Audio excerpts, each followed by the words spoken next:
Honestly, I don't know a lot about those guys' history because we started like this different kind of refreshed hot rod thing that we were doing, in the 90s and early 2000s.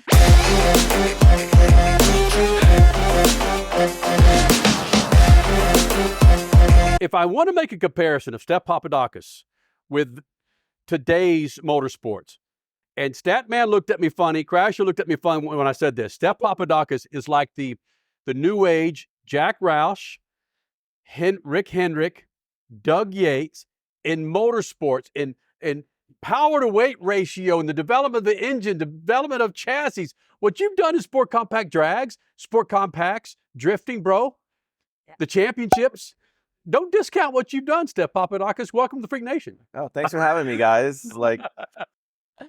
Yeah, thanks for having me. I mean, we're at the PRI Show. I just love looking for new parts for our cars and getting inspired from the builds and stuff. I don't care about that. The comparisons that I made with those individuals that have meant so much to the automotive industry and the motorsports.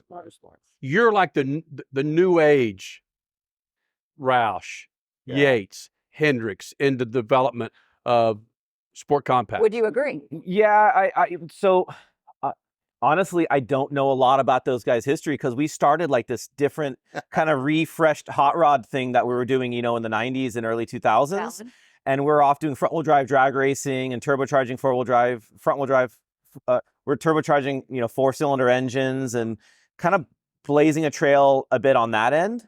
And and I don't know, it's weird. We weren't looking back at all the V8 stuff. We weren't really accepted at that time. And I guess you are comparing me to those guys, but unfortunately, I know their names. In an engineering I capacity. can't think of what those guys were doing. So wait back a minute. then. Not to disrespect, but I don't want to hear that. I'm cutting you off here on purpose. Yeah, I don't want to hear that because you go to work every day with Toyota as your support. Toyota doesn't deal with anybody. Yeah. Toyota deals with winners and champions and legends. So you got to come at it from that angle. I don't want to hear the modesty. I want to hear the stuff you used to tell me in the pits when you were talking about everybody else. Yeah. Is that a question? Yeah, that's a question. He wants you to brag. I'm flattered. Look, I'm flattered. I mean, I don't. He's turning red. He's embarrassed. Steph, come on. I'm just a passionate dude that likes to go racing and likes to, I like series that the rule book is really thin. And so we can build these cars and build these engines without a lot of, we can blaze a trail. And so right now we do the drifting with Formula Drift, and we run a Mark V Supra. And we run this inline 6-cylinder engine that makes 1,200 horsepower. It's this new style B58, and we were able to get into that engine early before people were modifying it. So it was an engine that no one had seen inside, including myself. And we committed to making 1,000 horsepower with it out of a 3-liter, and we filmed the whole series. Here we go. Now wait a minute. We've known each other a long time, dude. You're also the guy that put a NASCAR engine in a Scion and won 2 straight championships. The first guy to win 2 straight in Formula D in drifting. And now is the commercial that we see for Toyota. That's your car in it. That little yellow thing that's drifting around in it. Isn't that you? Yeah, that's all us. I don't drive much anymore, but we build the cars and. Well, come on, Steph. Tell us what's going on. He's modest. Tell me what's going on. We're building the cars and building these engines. Okay. He wants you to brag about your history. Your resume is incredible. You're the first guy in sport compact drag racing to do what? 160, then 170, then 200. I mean, that's huge. And then you and your mind, your brilliant engineering mind, building 5 drifting champions. I mean, it's great what you have developed. Thank you. Yeah. God, it's a stroke. It is. I don't. We can have a bro hug here in a minute. Let's dance. Put on some slow jams. Okay, so if we were building a Mount Everest of sorts in motorsports, there'd be loads of faces. It wouldn't just be 4. But yours, I mean, we're making arguments for whether it's front wheel drive, whether it's turbos or not. You're there, man. Yeah. You're there. Yeah. For sure. Okay, let's get to the meat of it. Yeah. When Crasher and I were doing Sport Compact Drags for ESPN and NHRA, you guys were booed when you would show up for an exhibition or for a points race. What is this? 183, 1,000 horsepower front end. They would go, boo, you suck. And then, woo, 200 miles an hour. Like, oh, yeah. People did not accept front end Hondas in drag racing. Steph? Yeah, I mean, look, we were doing our thing, and I think now, after 20 years later, you've seen a huge shift into what kids are into. Whether it's video games or turbocharged, smaller displacement engines. Even the front wheel drive drag racing Hondas is still huge right now, and you're seeing drift coming up and become really popular. And there's a bunch of like video games where kids are drifting on iPads and everything. And then you're seeing, I think, a bit of a decline in the world of like NHRA and that traditional legacy motorsport, including NHRA or including NASCAR.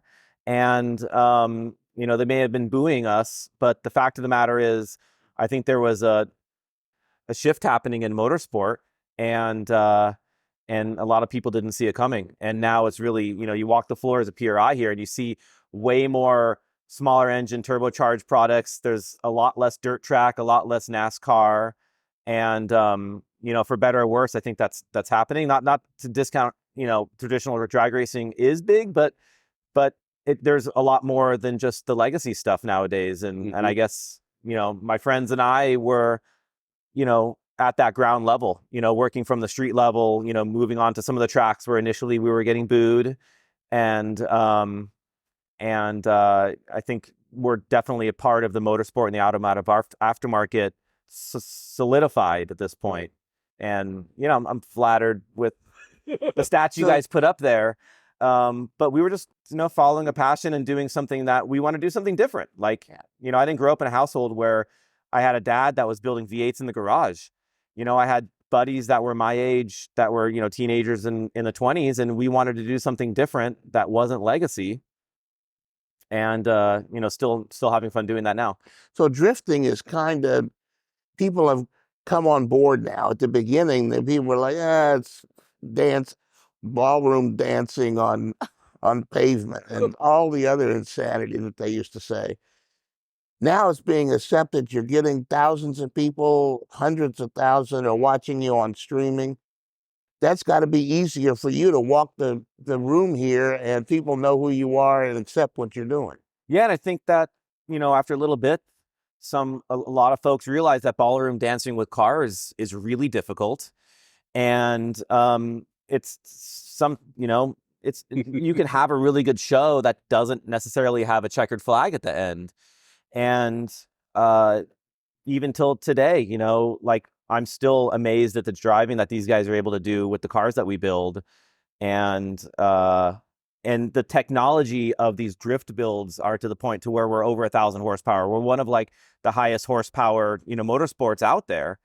And we have to make them reliable to go, throughout the weekend. And when you go and you see, like, it's like, the burnout people love in the drag racing, but we're doing it dancing around the track, and these guys are able to stay within inches and even, touching each other. And I spot for Fredric Aasbo, our driver, and so I watched basically all of these events and, crew chief for the car and everything. And what I'm still gets amazed. you off more? What gets you off more? 200 miles an hour down the drag strip, front end Honda, or the ballroom dancing around Irwindale between 3 and 4? Which one do you just go, yes? Dude, it's the engine side of it. I love building crazy engines. And we were like, how do we get 200 miles an hour out of these engines, these small displacement engines? And it was groundbreaking what we're doing with the fuel injection and like the amount of power that we were making per cubic inch or per liter.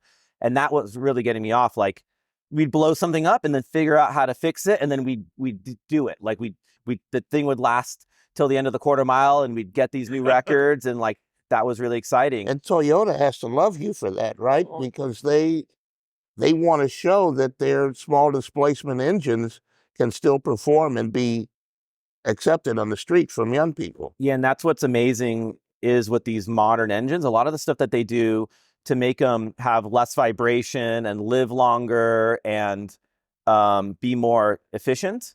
A lot of stuff actually really plays into making more horsepower. They have, good valve train designs with high flowing heads and really well engineered cylinder heads and blocks, to where we can make 1,000 horsepower out of a stock block and head out of a 3-liter engine, sometimes smaller, where you can take these modern, V8s that are amazing, cool sounding deals, but they're blowing the things up at like 800 with way less horsepower per liter. It surprises me sometimes on how you can have these like modern, V8 engines that don't handle 1,000 horsepower well, and you can have these 3-liter ones from other companies that do really well. I would think that the traditional, Chevys and Fords and all that stuff would make their engines and castings and stuff handle the aftermarket stuff better, but even till today, they don't necessarily do that. Were you ever approached, Steph Papadakis joining us here in the Freak Nation, were you ever approached by one of the manufacturers, like maybe Toyota, as being a lead engineer or an engineer in the development of their engine specifically to get that 18 to 24-year-old audience? Never. Really? No, yeah. I've talked to some people from planning in Toyota, but they don't say, hey, what do you think we should make? Never had that conversation. But they do get inspired from some of the stuff that we do. So I don't want to plug Toyota too much here, but I think that there is an organic sort of thing going on where, you look at Toyota and they have like this whole GR line of cars. So they have the GR Supra, Corolla, and 86. And they're not hybrid. They're gasoline burning. They're high horsepower per liter. They're sports cars in a time where a lot of the manufacturers are turning away from that enthusiast market. And we're really fortunate to work with a company that is making enthusiast cars that people really want, that are really difficult to get. And it's a car that, Corvettes are dope. Like, they make a bunch of horsepower. They got the dope flat plane cranks that sound really cool. Yep. Mopar and Chevy and everybody has like these cool, but then you look at Toyota and they're also doing that, and they're also, have something for enthusiasts. Wow. So, I don't know my point with all of that was, no, but I think that the point being, they do allow you to be you, and then they organically develop from you and some of their other ambassadors into making their future engines, their future projects. Yeah, and it's a little scary for some of us that are enthusiasts that love gasoline burning cars that sound cool, as we see the shift toward EV. Mm-hmm. And don't get me wrong, I drive an EV for some commuting and I love it sitting in traffic. But the fact of the matter is, I don't look at that car and want to drive it on the weekend to like the car meet or into the canyons. I go towards the one that the thing starts up and sounds cool, and I can tune it and everything. All right, I'm going to put you on the spot before we wrap it up. Steph Papadakis, we met a long time ago through Sport Compact Drags. Give me your Mount Rushmore. There's 4 heads. Your Mount Rushmore for Sport Compact Drag Racing, which I want to say, our very first show over 23 years ago, we had Jerry Tolliver of the NHRA, Jeremy McGrath, and Adam Sarutari on our show, our very first show. Take everything into consideration. Adam Sarutari, one of the OGs. 4 best Sport Compact Drag Racers. Don't take too long, Steph. You're on the spot. Oh my God. I think the Bergenholtz would be up there. Yep. Yeah. So they would Abel? Would Ibarra? Abel for sure. He was into this stuff before I even had a driver's license. Everything from the street to the track. So Abel Ibarra for sure. Kubo? I think Lisa Kubo would definitely, and her husband Gary. Thank you. and interesting, I would actually throw John Langenfelter up there. Oh, geez. And John, R.I.P. He was pushing the 4-cylinder stuff, and he was working with GM, and that guy's what amazing. What about Matt Hartford? Yeah, but I think that John really kick-started a lot of the stuff that Matt was doing. And so I think Matt would probably say, John should be up there. Yeah. Crazy. That's 23 years of doing SpeedFreaks, and we've known you almost that long. Yeah. Still doing it, both of us, or all 4 of us. Yeah. Your head's still bald. It's not coming back, bro. It's awesome. Steph Papadakis, like I said, man, the Mount Rushmore for Formula D Sport Compact Drags, that's a head. That bald head should be on the Mount Rushmore. and he won't say it, but we will. Yeah, dude, thanks for doing this. Yeah.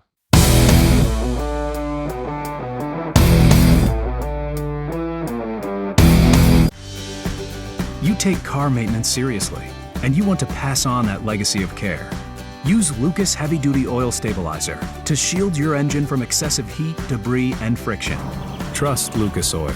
It works.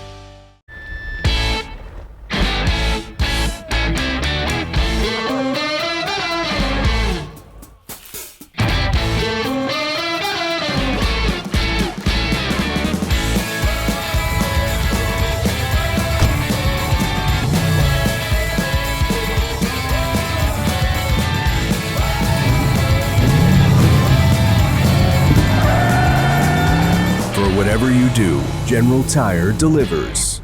The NASCAR Cup Series returns to Worldwide Technology Raceway on June 1st and 2nd, 2024. The time to get your tickets is now.